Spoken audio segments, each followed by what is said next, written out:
बिस्मिल्लाहिर्रहमानिर्रहीम। अस्सलाम वालेकुम viewers, welcome back to an simple Pakistani cuisine. आज अपने व्यूअर्स के लिए लेकर आई हूँ एक नई और नेक्स्ट लेवल की रेसिपी जिससे बनेंगे बड़े ही मज़ेदार, मसालेदार और शानदार से आलू बैंगन। घर के जो अफराद आलू बैंगन नहीं भी खाते वो भी फिर बार बार फरमाइश करके आपसे ये रेसिपी बनवाएंगे। तो जनाब, सिंपल और ईजी रेसिपी को सीखने के लिए वीडियो को एंड तक फॉलो कीजिए और बन जाइए इस रेसिपी में मास्टर। तो यहीं से वीडियो को मज़ीद आगे बढ़ाते हैं। Hey there. Subscribe to my channel. And also press this bell icon.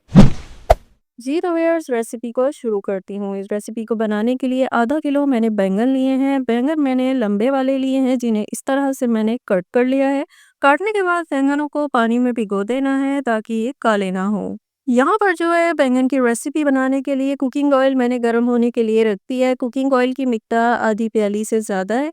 Cooking oil गर्म हो जाने पे अब इसमें बैंगन डाल के मैं कर रही हूँ फ्राई। रेसिपी की शुरू में बैंगनों को अच्छी तरह से फ्राई कर लेना है। इस तरह से रेसिपी में और ही जायका आ जाता है, बड़ी ही मज़ेदार बनती है। यहाँ बैंगनों को गोल्डन होने तक फ्राई करना है।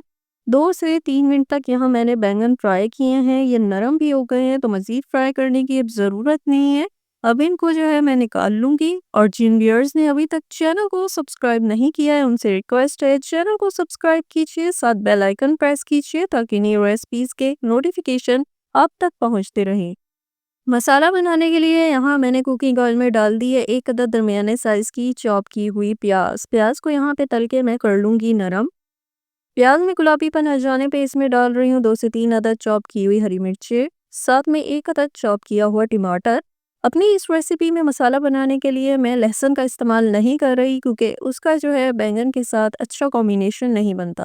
अब इसमें डाल रही हूँ आधा चाय का चम्मच साबुत ज़ीरा, कूटा हुआ धनिया 1 चाय का चम्मच, हस्बे ज़ायका नमक, साथ में पिसी हुई हल्दी आधा चाय का चम्मच, कुटी हुई सूरख मिर्च 1 चाय का चम्मच और अमचूर का पाउडर 1 चाय का चम्मच। इन मसालों को डालने के बाद साथ ही शामिल कर रही हूँ मैं आलू। आलू को भी इस रेसिपी में डालने के लिए मैंने उसी तरह लंबाई में कट कर लिया जिस तरह बैंगनों को किया है।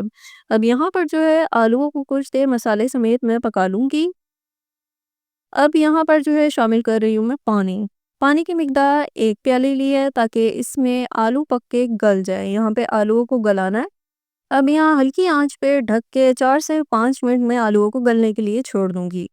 आलू अच्छी तरह से गल गए हैं तो यहाँ अब इसमें शामिल कर रही हूँ मैं बैंगन। बैंगन जो रेसिपी के स्टार्ट में ही मैंने फ्राई करके रख लिए थे। अब यहाँ पे बैंगनों को जो है 1 से 2 मिनट तक आलूओं समेत पका लेना है। अच्छी तरह से इसकी मिक्सिंग कर लेनी है।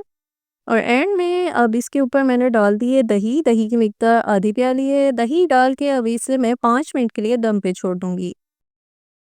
यहाँ पे जनाब रेसिपी को दम लग गया है तो चूल्हा मैंने कर दिया है बंद। हमारी जो है आलू बैंगन की रेसिपी परफेक्टली तैयार है तो एंड में स्प्रिंकल कर रही हूँ इस पे फ्रेश हरा धनिया। यहाँ हमारी रेसिपी हो गई है कंप्लीट। तो जनाब भूल जाए हर बार वही पुरानी सी आलू बैंगन की रेसिपी, अब बनाएं इस नए तरीके से मसालेदार मज़ेदार सी आलू बैंगन। इसे आप चाहे तो रोटी के साथ खाएं, दाल चावल के साथ खाएं, पराठे के साथ खाएंगे तो हर तरह ज़बरदस्त लगेगी। तो इस रेसिपी को ज़रूर ट्राई कीजिएगा और ट्राई करके कमेंट सेक्शन में फीडबैक देना मत भूलिएगा। एक नई मज़ेदार सी रेसिपी के साथ आपसे मुलाकात होगी। अपना ख्याल रखिएगा। अल्लाह हाफ़िज़।